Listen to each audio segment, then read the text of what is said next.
You ever noticed how you begin to think about something, or someone tells you about a situation or something that happened, and all of a sudden you see it everywhere? You go out and you buy a new car and you drive down the road and everybody went out and bought the same car at the same time. That's because of a part of our brain that we call the reticular activating system. It's something that we talk about in the Art of Hearing God course, because our reticular activating system, our RAS, it tells us what to pay attention to and what not to pay attention to. See, whatever you focus on, you're going to make room for. And so as you begin to think about things, you begin to look for them and find them.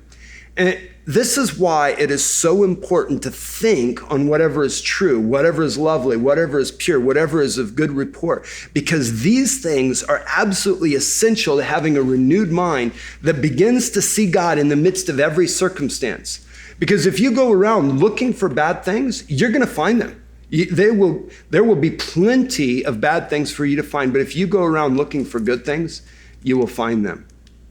And they're often when we go around looking for something that we've heard or that we've seen, and it begins to happen in our lives, and it didn't need to. It only did because we gave it permission by giving it our focus. So you must be careful what you pay attention to, what you allow your heart to dwell on, because the convictions of your heart, they begin to create an atmosphere around you that changes the world that you experience. Because the world you experience is not necessarily the world the way that it is. It's the world the way you see it.